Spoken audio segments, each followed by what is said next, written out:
On Mike today, we have Nick Bailey from the Fancounters Celebrity Podcast. How you doing, Nick? I'm great, Aaron. How are you? I am doing great, and I feel I should give the audience a little bit of a backstory here. This is actually part two of a conversation we've had, and they're not going to hear part one because it went off to the four winds of the internet.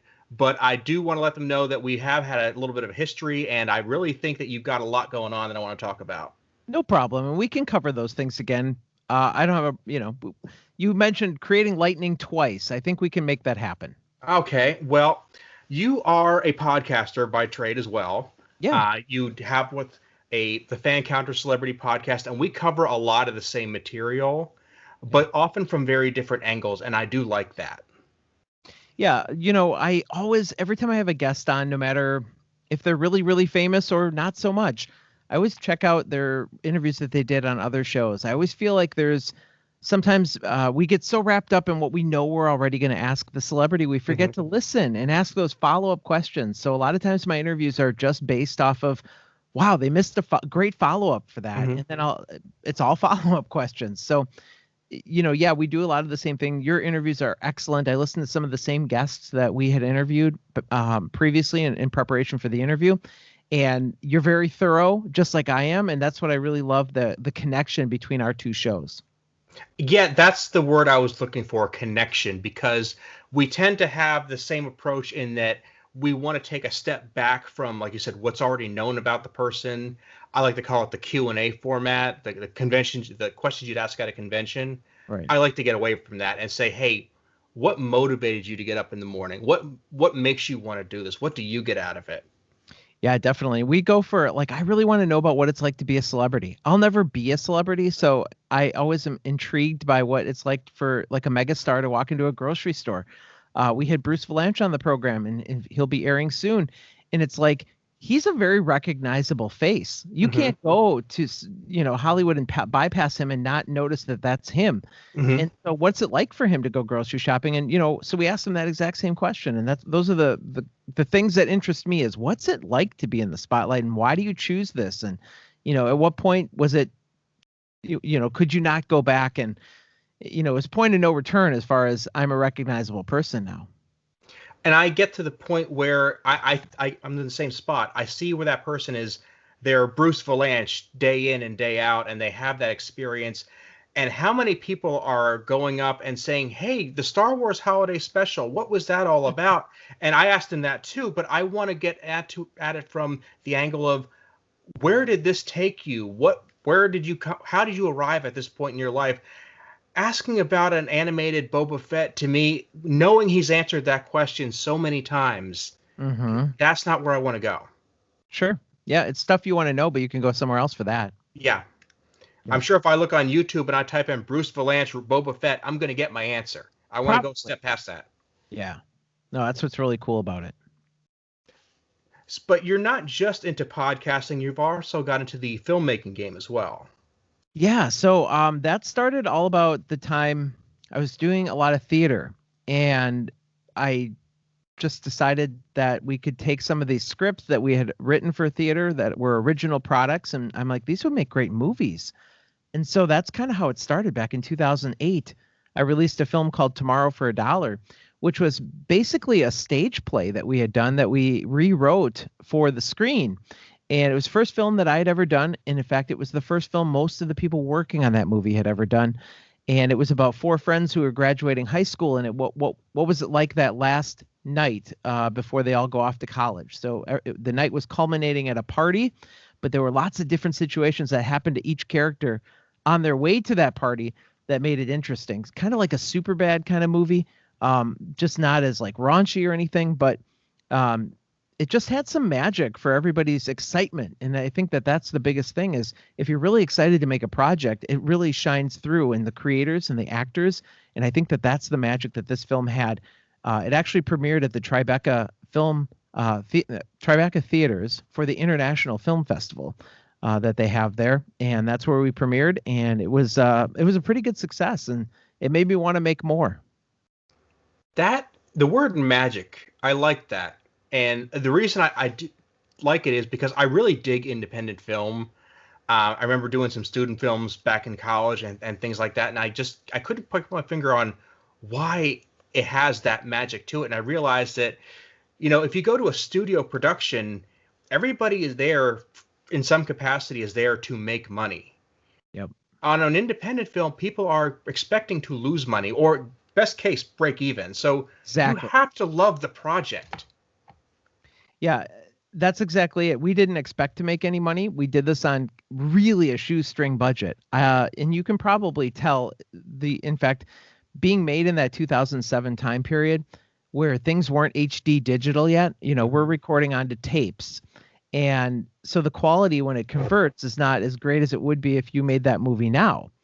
But what made it happen is everybody pitched in to find great locations. I mean, we had very hard to get locations like restaurants and gas stations. I forget what some of the other ones were, but to just be able to operate with them while they're doing normal business was somewhat of a challenge. Mm-hmm. But you make things work when you're doing an indie film, and you're getting these locations for free, so you take what you can get. And the time you're talking about, the 2007, I put anything between like 1999 and 2012 as like the golden age of indie cinema, because that was the point at which the price of the equipment dropped to the point where anybody could get it. Absolutely. But Netflix hadn't become the indie sucking monster it is now. And I say it because I know Netflix gives a lot of blood to the indie industry, but I think they also have a homogenizing effect to it, which kills my chance of being sponsored by them right now. So sorry, Netflix. But well, your chances were probably killed before that. Yeah. No, I know what you're saying about that, because they're putting so much money into, like, the indie films aren't really what they were before. I mean, if Tomorrow for $1 and some of these other films were done for $10,000 or so, that's not the kind of indie films you're seeing on Netflix. But it is kind of what was made in that pre-2012 era. And I think that those films had something that these don't, as far as I think the films now are made especially for getting on streaming services, where we didn't have that option back then. We were strictly a DVD. We put it on Amazon. We advertised the crap out of it, word of mouth and that kind of thing, just to get that money back.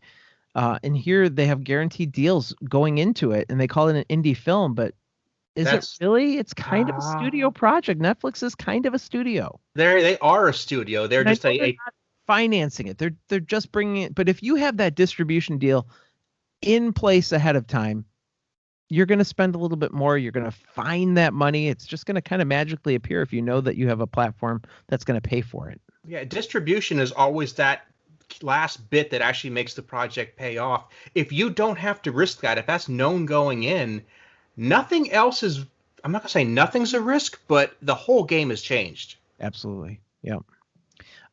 So the second film I did was 2010. So 2 years after, we had released a film called Diary of an Ex-Child Star.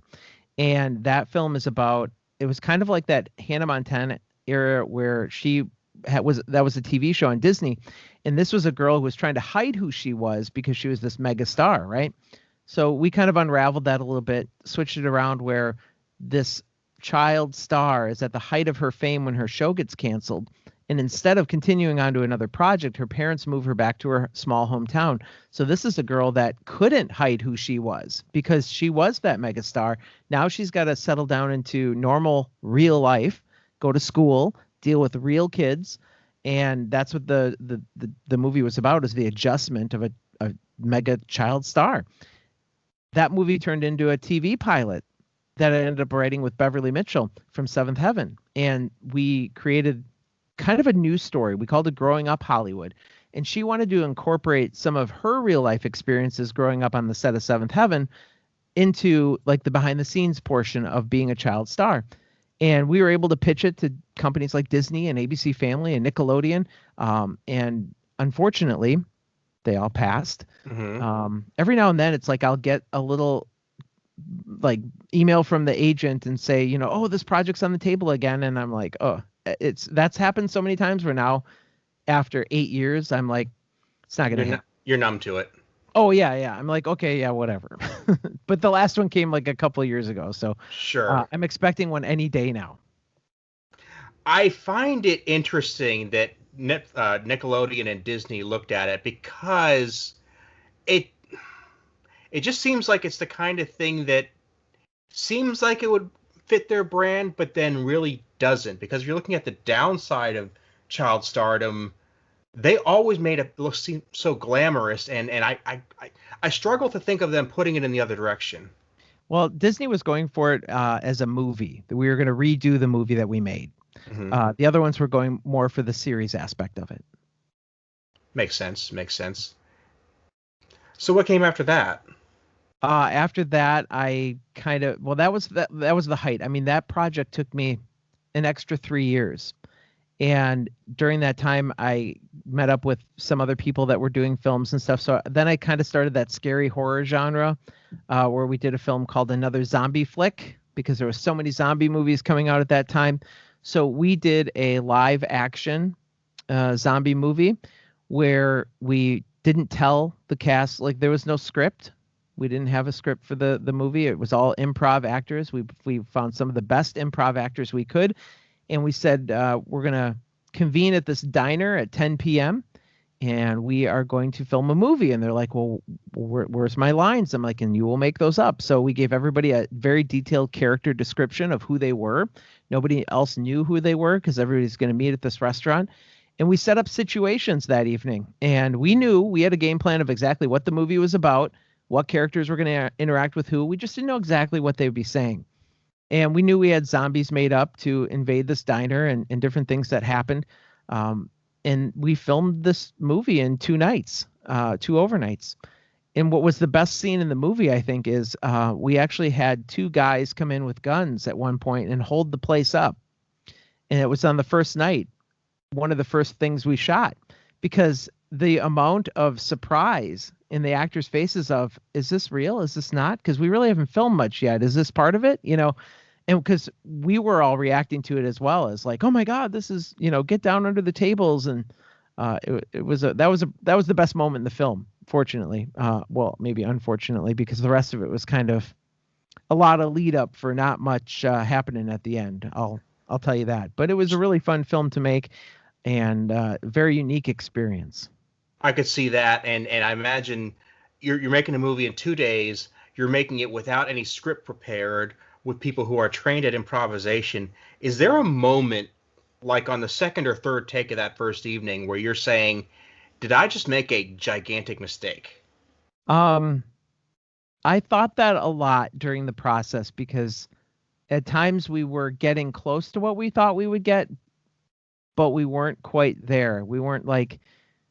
There was a lot of you know, people weren't sure what to say, and it took a while to get going. But, you know, once they got into the rhythm, and even I think what really propelled them there was that hold up shot that we did, because after that they're like, oh, okay, you know, I think they felt more comfortable. And the whole premise of the movie was that this TV reality star was doing a hometown visit to this restaurant where he was meeting up, like his ex-girlfriend was there, and the sheriff that he used to get in trouble with. I mean, you know, we had it set up where everybody knew the history of each other's character if they were supposed to have known this person. They did a really good job. I think we pulled it off. It's still available if people want to check it out. I'm going to make sure the show notes list that there, because it's a fascinating project for sure. It's an interesting premise, just that it was filmed in such a short period of time without a script. And you did a web series as well. Yeah, the web series was something where after we pitched that TV pilot and it was unsuccessful, I thought I really missed my opportunity, I felt, to be in the writer's room and create a series that has an arc, and one episode impacts another. So I thought I really want to challenge myself to write something like that. And so I came up with a web series called Life on Their Own, or Life on Our Own. This was a few years ago, sorry. And it was about 2 sisters who their mother died. The father is working overseas for a short period of time, and he goes missing. So the older sister has to take care of the younger sister, and the dad is feared dead. And we find out towards the end that may or may not be the case. But it was a 10-episode web series. Each episode had arcs that followed through the whole entire series. And it was really just kind of a passion project to make sure that I felt like I could write something. It was to prove myself as a writer, In this day and age when you can whip something up either in 10 minutes or 10 years and put it on YouTube, there's no reason not to do those passion projects. Pretty much, yeah. I mean, it's low failure rate, and I own a video production company, so it's not like I was out a lot of money to do any of these filmings because I own all the camera equipment and the mics and the editing software, and pretty much was a one-man show in regards to the post-production. But even having the stuff on hand that normal people might just be shooting with this little mini camera, I mean, we shoot live events like concerts and things for bands, and so just having all that high-end equipment does help in making a film, a film or a web series for low budgets. But I've heard so many times, even Hollywood actors say, they'll make projects themselves just so they have something to star in. And I think there's a lot of legitimacy to that because you can do it on an iPhone, and if you didn't tell anybody and it's shot right, nobody would know. Nobody would know, and I used to laugh at the cell phone cameras because, let's be honest, it took a while for them to get good. Mm-hmm. Cell phone cameras kind of hit around 2005, 2006. They weren't really, in my mind, usable until about 2010, 2011. But yeah, now, let's not discount the fact that a lot of engineering has gone into them, and in the right hands, always got to preface that, it can turn out some wonders. Absolutely. There's a lot of handheld devices where it removes all the shake. And if you have the mount where you can put it on a tripod for those steady shots, but you got to have a good sound equipment because you can have crappy video. And if the sound is good, people are going to watch. But if you have, crappy sound, it takes somebody out of the project immediately. And the reason is that people don't really want to notice the sound. So if they notice it, it's usually for a bad reason. Yeah, absolutely. Yep. It should be an invisible part of the process, and that's one thing that I struggle with because I actually have a little trouble hearing at times. So, in my own projects, I like to have somebody else give an ear to it and just tell me if it's terrible or not. Well, in Diary of an Ex-Child Star, we did a lot of ADR, and I don't like watching that film because I can tell when we used it. And I'm just like, ooh, did somebody else hear that? And I look around. I'm like, all right, nobody's really reacting, but I know it's there. For whatever it's worth, of the people that have listened to this show and given me feedback, and I've tried to make that number pretty big, the people who have come back and commented on sound are always the people who have worked professionally with it. Okay. So I think you've done a decent job if the only people who can give you that people are the people who are paid to do it. Right. Yep. Especially if they don't notice, if they don't say anything, for sure. Right. Yep. Yeah. So Life on Our Own is on YouTube if you want to still check it out. 10 episodes. They're about 7 to 10 minutes each. And unfortunately, you're not going to find out what happens to the sisters because since this was a few years ago, these kids have grown up. Mm-hmm. It would be very hard to recreate the series. Yeah, that is a shame. You're when you work with child actors, you're always dealing with time as an enemy there. Right. Would be interesting if there was a way to continue it on another format. It's possible. Or I've got so many other ideas, and I'm a screenwriter now, as far as I feel like my writing is solid. I've got like 3 or 4 feature films that I've written that in the back of my head, I'm like, I really want to produce these someday. And now COVID has really put us behind the 8 ball because even if I wanted to try and get a project together for later in the year, who knows when that might even be possible. It seems like COVID has become both the genesis of a lot of projects and the doom of a lot of projects all at the same time because it's like people who can figure out how to do it under COVID have all the time they need. And yet so many projects are shut down because they don't have those resources. Here's what's going to happen, though. When everything returns, there's going to be so much awesome, amazing content because all these writers have had nothing but time to put their heart and soul into whatever creation has been in the back of their mind for so long. All the writers except me because I have one more idea I want to put on paper yet. But think of all the amazing content that probably will come from being shut down for so long. Yeah, and the fact that people are experimenting more than they used to because they have to use different formats or you work with different people than they're used to, or sometimes in some cases doing all the work on their own. How many writers are going to try to direct? How many directors are going to try to produce? How many producers are just going to become extras? I mean, who knows? Right. Anything is possible at this point. It really is. And much as I don't take any pleasure in the situation that's happened in the world throughout the past year, I really think it's going to have the effect of showing us new possibilities and new ways of doing things that we were just too complacent to try before. Yeah, in the back of my head, I know that there are a lot of new apps all the time on my Roku that have original material on them. So I think, 5 or 6 years ago, you might think, well, Netflix is the only place I have. And, oh, wait, now Amazon Prime is starting to throw out some money for films. But now when you think of like Pluto TV and all these other places that are now allowing independent creators to put their stuff on there, the avenues for independent projects now is becoming infinite, where 5 years ago, that was not even something we thought would happen. No. I said, when I go back to the glory days of independent film, I had a gig where I actually did a lot of reviews for independent films. So I would just have on a monthly basis this giant box full of DVDs show up on my desk full of stuff I had never heard of and probably couldn't track down if you held a gun to my head. If it wasn't hand delivered to me, I would have never known it existed. Right. And I want those people who are doing stuff or today's equivalent to have those opportunities. Were those gems? Did you find some good ones in that? I did. Cool. I found a lot of good gems. Nice. Have you ever heard of a movie called Moving? Was there anybody of note in it? Not to the best of my knowledge, no. Probably not, no. Okay.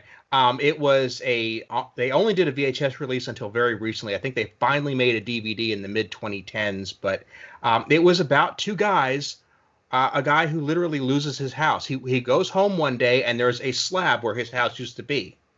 Wow. So that's losing it. Yeah. He has to solve the mystery of what happened to my house. Wow, that sounds good. It really was.